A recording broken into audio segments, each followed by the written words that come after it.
Selamat pagi, perkenalkan nama saya Agustinati Tisulan dengan NPM 193017. Di sini saya akan mempresentasikan proposal skripsi yang telah saya buat dengan tema pengembangan media pembelajaran religiusitas berbasis Canva pada materi menghayati kehadiran Tuhan dalam doa untuk siswa kelas 11 di SMA Bonaventura.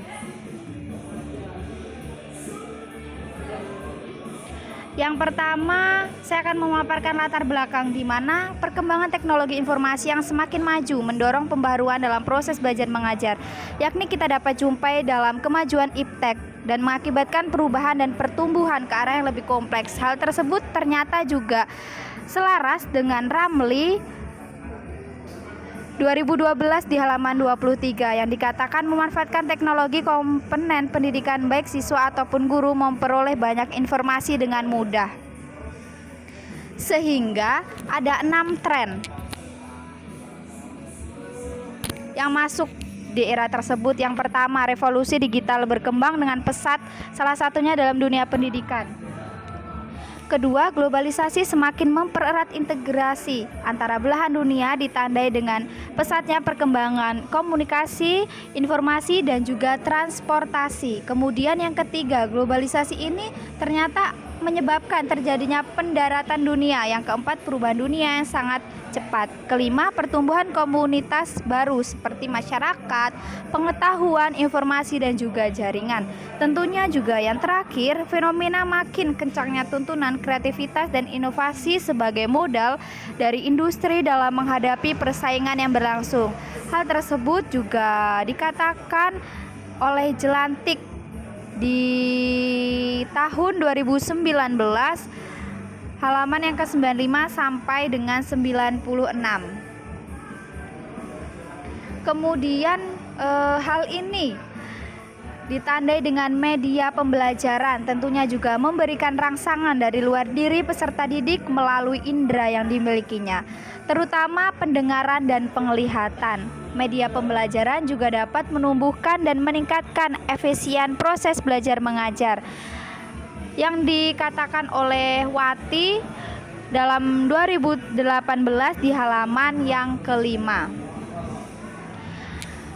Media pembelajaran ternyata juga dapat digunakan untuk menghubungkan maksud penyampaian guru dan juga menyajikan suatu materi untuk diberikan kepada siswa. Tentunya juga dikatakan oleh pendapat dari Suyati dan kawan-kawan pada tahun 2018 di halaman 2. Hal ini sejalan dengan pendapat yang menyatakan bahwa penggunaan media pembelajaran visual menggunakan program desain Canva. Di sini saya akan memaparkan pemikiran dari Edgar Dale tentang kerucut pengalaman, yang dimana yang pertama, semakin ke atas puncak kerucut tersebut, ternyata semakin abstrak media penyampaian pesan itu. Kemudian proses belajar dan interaksi mengajar tidak harus dari pengalaman langsung, dan dimulai dengan jenis pengalaman yang paling sesuai dengan kebutuhan dan kemampuan kelompok siswa yang dihadapi dan dipertimbangkan situasi belajarnya. Kemudian Canva ini merupakan program desain online yang menyediakan berbagai peralatan seperti yang pertama kita ketahui untuk presentasi, kemudian resume, poster, pamflet, brosur, grafik, infografi, dan kemudian ada sertifikat, ijazah, kartu undangan, logo, kemudian kartu nama, dan yang ketiga penanda buku, buletin, sampul CD, dan yang keempat editing foto, gambar, cerita, Instagram, Twitter juga bisa, Facebook juga, dan lain sebagainya. Berdasarkan hasil observasi yang telah saya lakukan di SMA Bonaventura, yakni hasil wawancara dengan 1 guru dan 2 siswa, maupun saya ambil dari siswa kelas 11, di mana saya mendapatkan fakta bahwa metode yang sering digunakan dalam pembelajaran religiusitas yaitu penugasan, ceramah, dan tanya jawab. Kemudian media pembelajaran yang digunakan di dalam kelas juga jarang, sehingga kebanyakan siswa merasakan kebosanan, jenuh, dan sibuk sendiri-sendiri. Contohnya saja main handphone di saat pembelajaran berlangsung.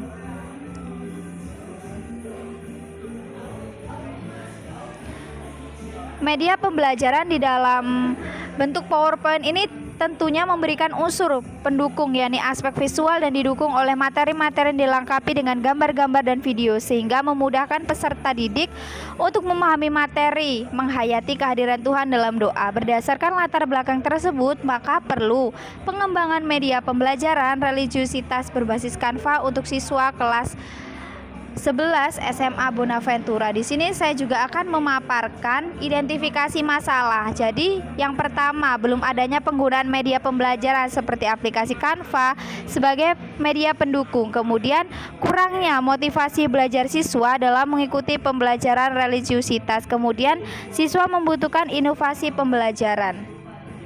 Dan tentunya ada pembatasan masalah, di mana ini berdasarkan latar belakang dan identifikasi masalah. Hal ini dimaksudkan untuk memperjelas masalah yang akan diteliti supaya ini terfokuskan dan mendalam. Dan juga mengingat ternyata di identifikasi masalah juga ada penelitian ini dibatasi untuk memfokuskan pengembangan media pembelajaran dan kelayakan berbasis Canva seperti PowerPoint dengan juga video dan gambar-gambar pada pembelajaran religiusitas pada materi menghayati kehadiran Tuhan dalam doa. Dan ini tentunya di kelas 11 di SMA Bonaventura. Kemudian ada perumusan masalah. Yang pertama, bagaimana pengembangan media pembelajaran religiusitas dengan menggunakan aplikasi Canva pada materi menghayati kehadiran Tuhan dalam doa di SMA Bonaventura. Kemudian yang kedua, bagaimana tingkat kelayakan media pembelajaran religiusitas dengan menggunakan aplikasi Canva pada materi menghayati kehadiran Tuhan dalam doa di SMA Bonaventura. Dan di sini saya menarik tujuan penelitian sendiri, yakni yang pertama, dan ternyata untuk mendeskripsikan prosedur pengembangan media pembelajaran religiusitas berbasis Canva pada materi menghayati kehadiran Tuhan dalam doa di SMA Bonaventura. Kemudian manfaat dari peneliti, yang pertama bagi sekolah, di mana bagi sekolah yaitu menjadikan media pembelajaran ini sebagai masukan dalam program peningkatan mutu pendidikan sekolah dan kinerja guru. Yang kedua bagi guru sendiri, bagi guru pembelajaran religiusitas kelas 11 ini di SMA Bonaventura tentunya juga diharapkan media pembelajaran dapat dijadikan suatu bahan ajar atau relevansi dalam proses pembelajaran guna untuk meningkatkan motivasi belajar siswa, sehingga proses tersebut dalam pembelajaran lebih menarik dan tidak membosankan peserta didik. Kemudian juga bagi siswa sendiri, di mana dapat memperoleh informasi tentang media pembelajaran religiusitas dengan menggunakan aplikasi Canva dalam proses pembelajaran dan memudahkan khususnya bagi siswa sendiri kelas 11.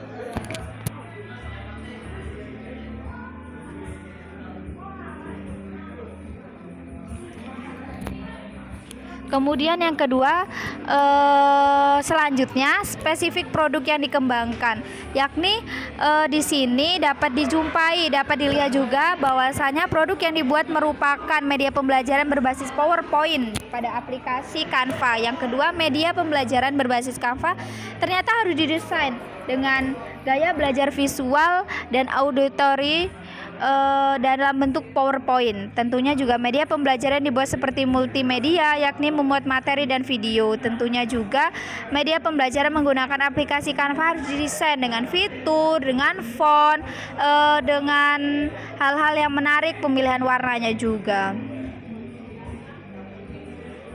Asumsi dan keterbatasan pengembangan. Jadi di sini asumsi dan keterbatasannya, yang pertama media pembelajaran berbasis Canva sebagai media pembelajaran yang menarik. Yang kedua, media pembelajaran berbasis Canva dilengkapi harus dengan gambar-gambar yang menarik sehingga peserta didik tidak merasakan kebosanan tapi lebih kepada enjoy.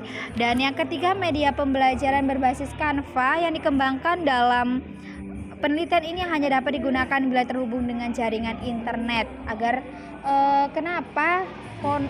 terkoneksi internet yang baik.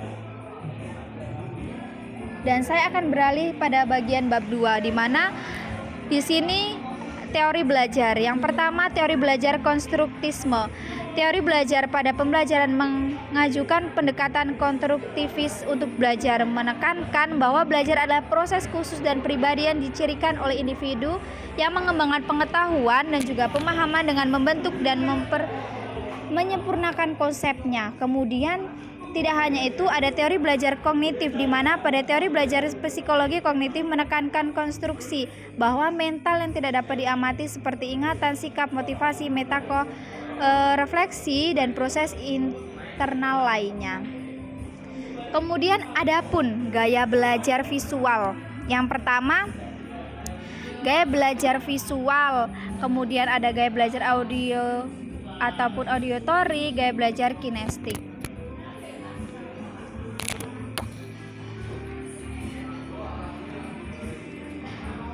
Di sini gaya belajar sendiri diartikan sebagai kombinasi dan bagaimana ia menyerap dan kemudian mengatur serta mengolah informasi. Ini termuat dalam The Porter 2011 halaman 110. Kemudian juga bagaimana sih pengertian gaya belajar visual sendiri, yang memiliki arti bahwa cara melihat seorang siswa akan lebih cepat belajar, misal dengan baca buku atau melihat yang dilakukan guru saat menerangkan pembelajaran. Kemudian yang kedua, bagaimana sih gaya belajar audio? Di sini dengan diartikan mendengar seseorang siswa akan lebih mudah belajar, penerapan metode ceramah, tanya jawab, dan diskusi yang lebih efektif. Kemudian juga ada gaya kinerja kinestik, gaya belajar kinestik, di mana artinya memiliki gerakan-gerakan fisik, siswa akan lebih mudah belajar. Di mana sendiri ada pengertian siswa SMA, yakni di antara umur 16 sampai 18 tahun, di masa remajanya dan masa anak-anaknya ini telah usai. Kemudian adapun karakter dari siswa SMA. Kemudian aplikasi Canva ini pengertiannya ternyata desain rencana yang dilakukan secara online, yang dimana dapat menyediakan berbagai macam desain, yaitu seperti tadi kita ketahui dapat video, cetakan, dan lain sebagainya. Kemudian adapun kelebihan dari aplikasi Canva, ya, ini memudahkan seseorang untuk membuat desain. Kemudian juga dapat memudahkan untuk dijangkau. Adapun kekurangannya yakni aplikasi Canva harus terhubung dengan internet. Kemudian juga aplikasi Canva harus menggunakan template. Dan di sini adanya model pengembangan ADDIE, di mana didasarkan pada suatu paradigma pengembangan. Dapat dilihat dari Brands 2019. Ternyata sejalan dengan Januszewski dan Molanda 2008 mengatakan bahwa model ADDIE merupakan komponen utama dan pendekatan sistem untuk pengembangan pembelajaran dan proses pengembangan dalam pembelajaran. Nah, di bagian bab 3 ini metodologi penelitian, di mana saya